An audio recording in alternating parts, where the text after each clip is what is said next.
Good morning from Osaka, everybody. Thank you so much for joining us today for this online interview. Very excited. For those who didn't see my previous posts and don't quite know what is this about, let me just give you a little bit of an intro so that you understand why we are sitting here today with these young men on the left side of my screen today.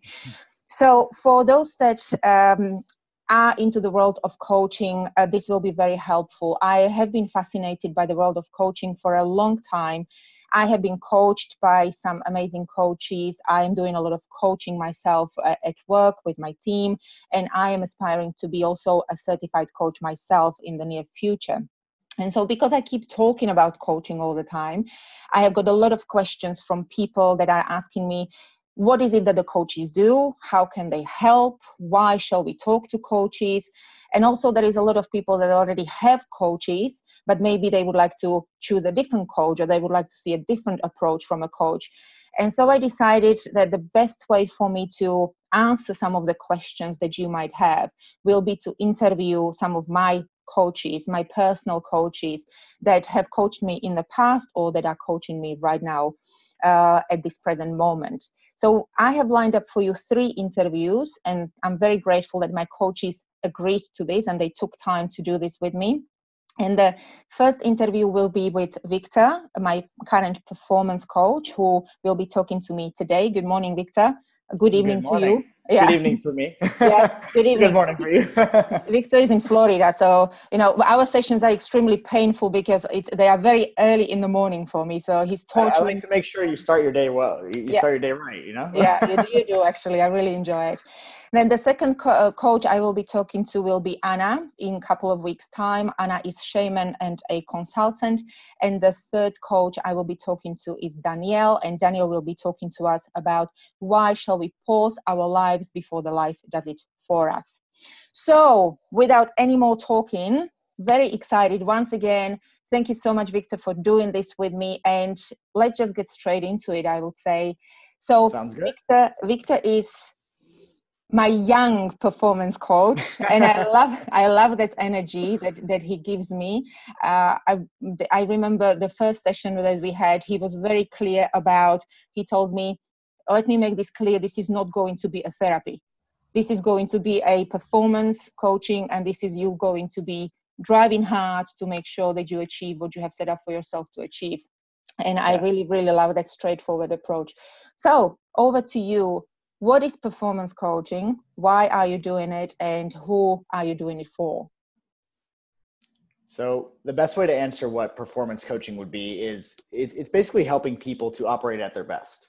And that can come in many different forms. And the way that I've always done this, because I believe in challenging conventional ways of thinking, right? So that you can find a better way to have in your business, a better way for your personal life, a better way to increase your finances, and overall be more fulfilled in the things that you do, right? So performance coaching is making sure that I'm helping my clients show up at their best every time by making sure that their emotional state is in the right place, to make sure that their belief systems are in line with their goals. Because a lot of the time we have old belief systems, things that we never question, and they're conventional ways of thinking for us, and we never question them. And therefore, with the same belief systems, we can't actually get to the place where we want to be, because what got you to the place you are now is not necessarily going to get you to the next phase in your life, the next result that you're looking for in your life. So I do performance coaching simply on the basis that I've always wanted to have somebody like myself in my life, right? I always needed somebody to talk to. I had my own times of victimization.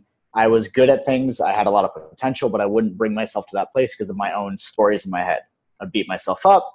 I would doubt myself. I wouldn't be able to control my emotional state. And so I always wanted the ability to talk to somebody, the ability to get somebody to call me out on my shit, so that I was actually able to come out and be at my best, to achieve the results that I knew I was capable of. And so that's a big reason why I do it. And it's all about bringing people to their best, because when people show up at their best, they inspire others to do the same. And ultimately that makes the world a better place. And that's part of my mission as a coach. It's very interesting what you just said. I will just stop there for a second about talking to somebody about it. And, we very often, from my experience and from everything that I see around me, we very often do talk to people about our problems, about what's going in our head, but it's just the wrong talk, isn't it? We talk to our friends or we talk to the family, yeah, and the way that they advise us in their, they try the best and they do want the best for us, but unfortunately very often the advices that they give us are not the right ones. What do you say about that? That's correct, because if you go to a family member or friend and you ask them for advice, you ask them for perspective, a family member or friend, somebody who's directly involved in your life, your decisions could affect them. So on a subconscious level, they will never be able to be 100% objective with you. Not because they don't want to be, but because your decisions will somehow affect them in some way, or they could. So to get that objective view, having a coach or somebody outside who can look in and be completely objective with you, completely honest with you, is really important, especially because we cannot perceive or we cannot experience anything outside of our perception. So because we can't experience anything outside of our perception, what's important for us is to have somebody who can look in, to have somebody in your corner who can point out the blind spots, who can tell you where you're doing good and help you move that to a different area if it's needed. And as well as be honest with you and be able to call you out when you're lying to yourself. Because a lot of us are really good at lying to ourselves, and we're even better at lying to other people, making them think that our problems are valid. Where you have a coach who knows what you're truly capable of, and they call you out on that, and they bring out a bigger or a better part of you so that you're able to actually handle that challenge. Yeah, in my intro, when I introduced you last week in my video, I said that I really appreciate you being very straightforward with me. And how important is it that a coachee chooses the right coach, that chemistry is in there? How important is that? It's extremely important, because one of the most important facets of coaching is that there is transparency, there's relatability, because it is a partnership. It's not magic fairy dust. It's not, I just say things and then magically results happen in your life. You also I wish I had my wand, but unfortunately I have not mastered that yet. Fairy tale. But a lot of people feel like that's what it is. Yeah. Like they're going to talk to somebody and all of a sudden it's going to change. But coaching is a partnership. There needs to be a transparency or relatability between each other. That way, when I make a suggestion, you trust me and you're open to trying that suggestion or taking an action on what I've said. If you don't fully trust me, if we don't have a transparency between each other, then I may make a suggestion, but you might be like, I don't know if that's going to work, and I'll just do something else, right? So it's really important for you to be connected with your coach, to trust your coach and make sure that you have the right fit. And one of the ways of making sure that you have the right fit is that you know that coach is going to be very honest with you, regardless of whether you want to hear it or not, right? They're going to be honest. They're going to give you what you need versus what you want. And they're not just going to hear the things that you want. They're going to hear what you need. They're going to read in between the lines of what's going on. I think this is a very important point in here to say, because the biggest benefit for me since I started having coaches, two things I want to say in here.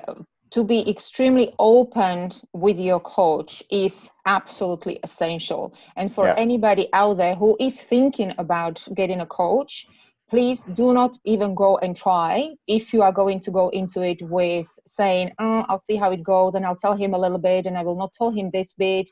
So if you are going into coaching that you're not going to be 100% open about everything in your life, don't even go and try and do it, because it's just not going to help you. Just lying to yourself.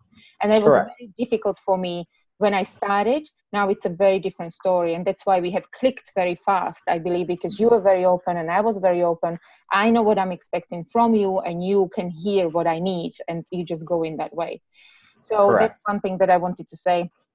And the other thing that I was going to say was about when I have my coaching sessions, what does the coach do? And you just said that it's not that what you're going to tell me to do, but you're listening first. You listen first. What is it that I'm talking about? What I need, what the person needs, and then you start asking questions.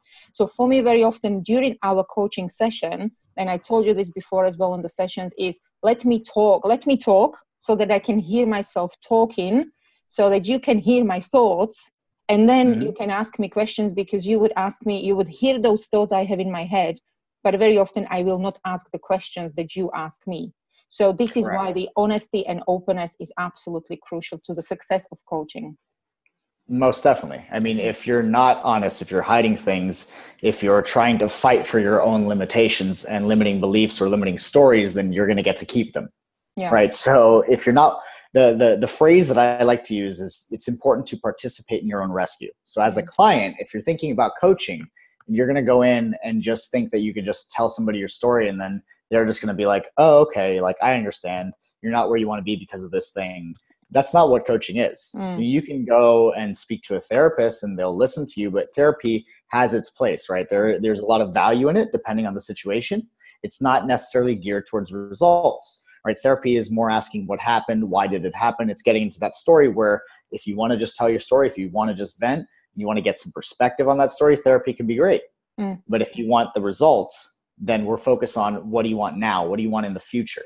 What's important for you to be doing now? Because oftentimes it's what I like to call righteous procrastination, where you're doing something that you think is important, that you think is right to do, but you're actually avoiding something that you really want to do, but you're afraid to do. And your friends are not going to catch that.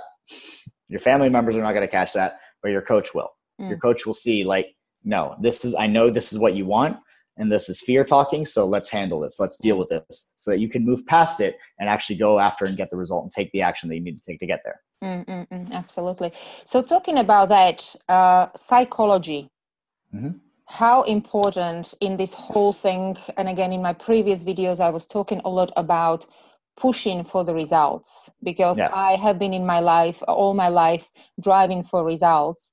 And I got to the point when I just realized I went wrong way about it. So there was no stopping and there was no taking a notice about what's going on in my head, really. How am I really feeling? What is my psyche doing? I was just pushing without my, somebody told me to push, so I was pushing. Yes. And then that was the right answer, so let me just push forward. She does reach the result, so just tell her to push and she will push. So I was like, okay, I will do it. Yeah. But you're able to do that. Yeah, but I got a little bit tired after a few years. So how important is really understanding what's going on in your head and your psychology? Well, it's very important, because if you're looking at everything and just wanting to push on everything or just wanting to fight everything, then everything you look at is a fight, right? I talked to one of my clients earlier today, and he identified with himself as a firefighter, right? He's not an actual firefighter, but what he means is that he's putting out fires all day in the business. And if he's only looking at himself as a firefighter, then he's going to look at everything as a fire. Everything. If you're a problem solver, then you're going to look at everything as a problem and not necessarily going to look for solutions. So your psychology is incredibly important, especially in the way that you communicate with yourself. Because if you have an ineffective way of communicating with yourself, you may be completely fixated on the wrong direction, right? There's something that I always tell clients is that you're focusing or you're speaking in one of two directions. You're either speaking towards what you want or you're speaking against what you don't want. You're either talking about the solution or the thing that's in your way.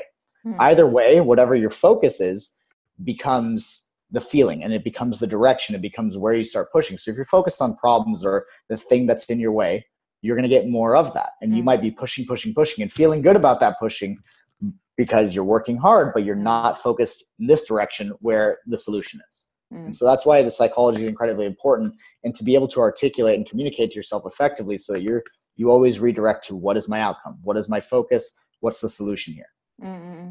Yeah, and I think today more than ever, it's not just the pushing and it's not just really reaching the goal, but it's more holistic experience. And I've seen that you have just created a group called, is it Zen Stoic group?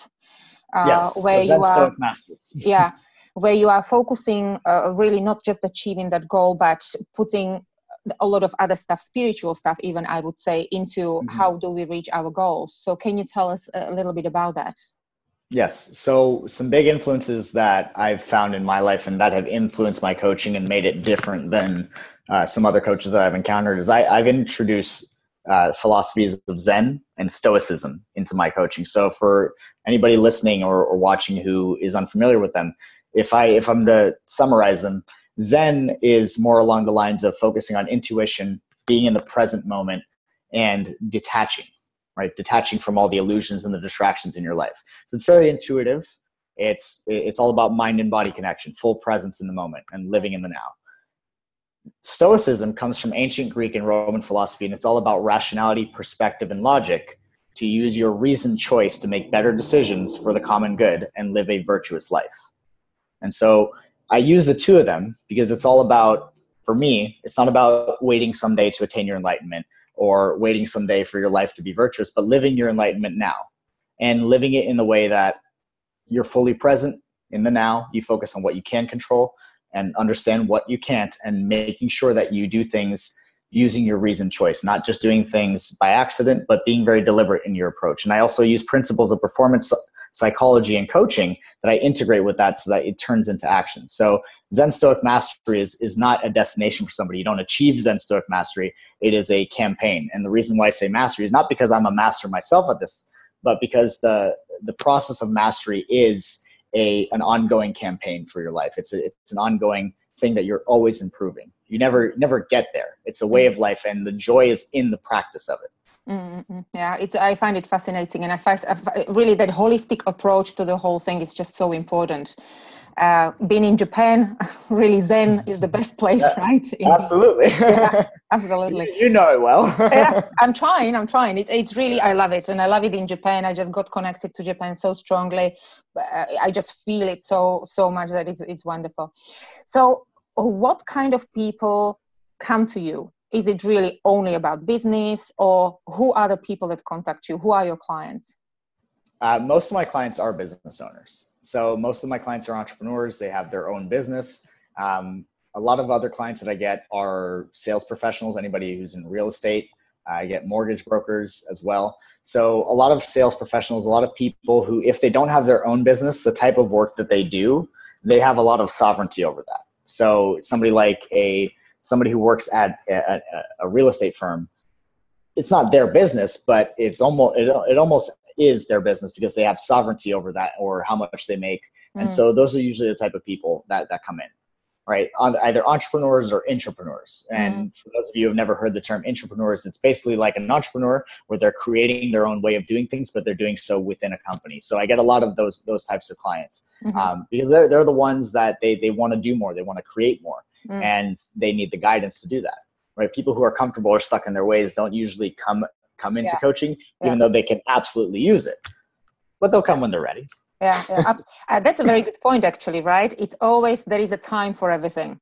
So that's what we said right at the beginning. If the person is not ready to go and open up and get the help, it's not the right time to get a coach. So there is time for everything. Most definitely. Yeah. You want to make sure that as a coach, if you're a coach watching this, you want to make sure that you get permission to coach. One thing that I used to do when I first learned this type of performance psychology and I first learned how to coach is that I just wanted to coach everybody, whether they wanted it or not. I was like, I can help you.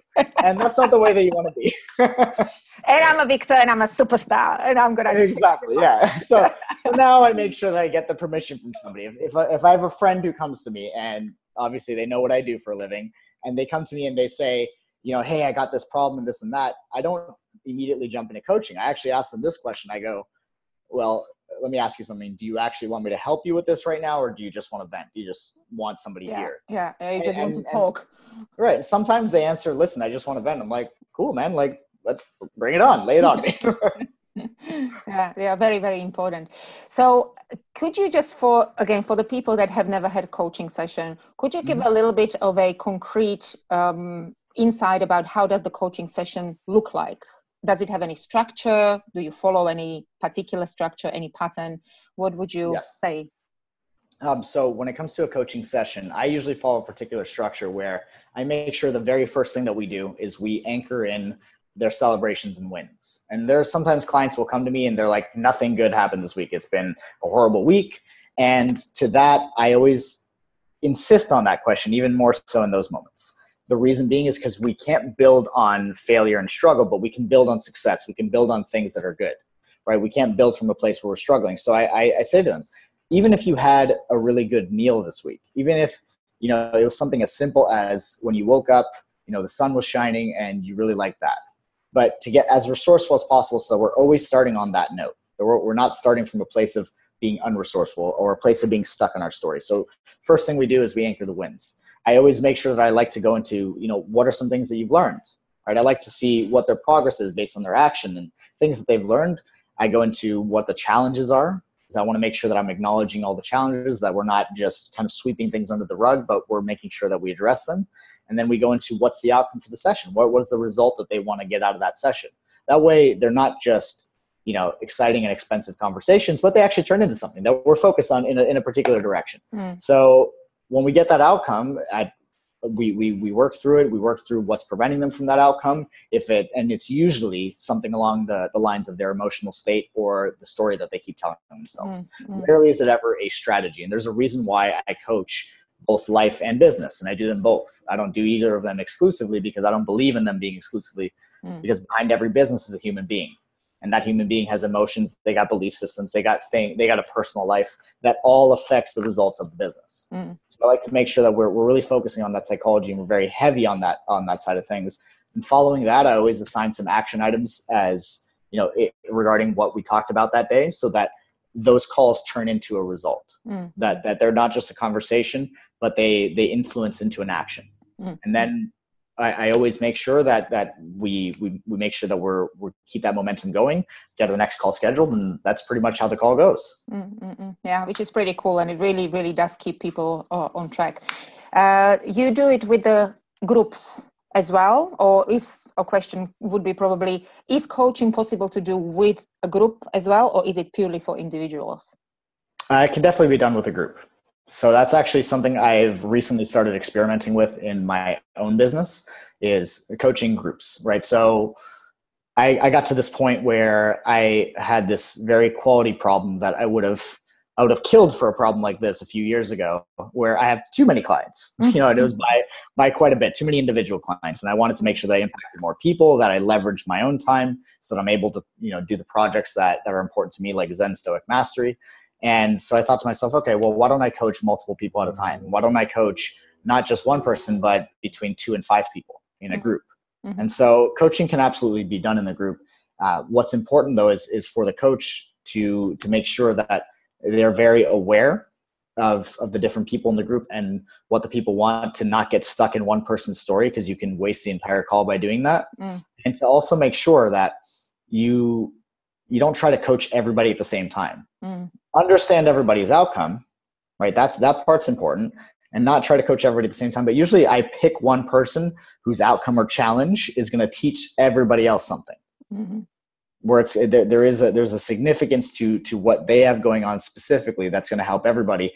And as I do that, I'm making sure that I reference everybody's outcome and show them how it's affecting them and get them to notice that, because when they're able to see another person go through this, they'll get perspective on themselves, right? When we listen to stories or we're watching something, we're always thinking about us. We're always thinking about, oh, how is this affecting me? So people are learning when they don't even realize they're learning. And that's part of the magic of group coaching. Actually, that's a good point on that. Is because, again, I spoke about this in my previous video, that the psychological pattern or the things that we are going through, they are very common. They repeat in, all of us. It's not, there is only that many psychological patterns or patterns of thinking or whatever feeling that there can be. So do you see the pattern? Is some particular pattern, coming up more frequently than the other? How is that working with our psyche? So what I notice in that regard is that a lot of people do have the same fears. I mean, my oldest client is 70 years old. My youngest one is 16. That's not me, by the way. You had your chance now. Yes. So what I've noticed through that big age gap and levels of experience and success is that no matter what's going on in that person's life, everybody has a very similar story, a similar pattern of emotions. They all feel the same emotions. They all have very similar fears that just come up in different forms and different details of a story. But really and truly, the stories are very similar. Yeah. There's a lot. I mean, some common ones that always come up is, they don't feel like they're enough, right? They don't feel like they're going to be loved, or they don't feel like people like them. And so they got to do something or be something so that people like them, or that they're afraid of failing, or they're afraid of rejection. And all of these stories have what is called a positive intention. There's always something that they're gaining from these stories, right? There is there's positive intent behind the stories, because people don't just engage in undesirable behaviors because they're bad people or because they don't know better.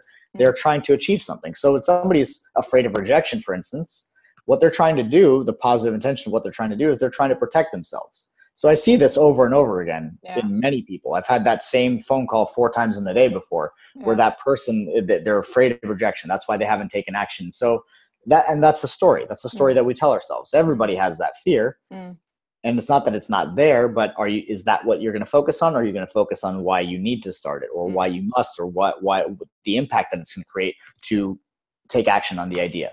Whether it's a business or relationship or, something taking care of your body. If you focus on the solution, you'll head in that direction, because we can always focus on what's wrong, but we can also focus on what's right. Yeah.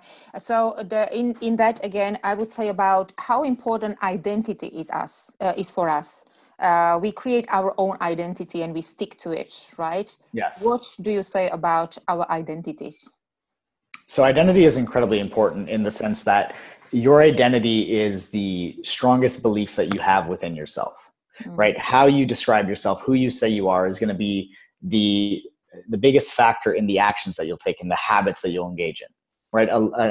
Somebody who views themselves as an ambitious person will have very different actions and habits than a lazy person might.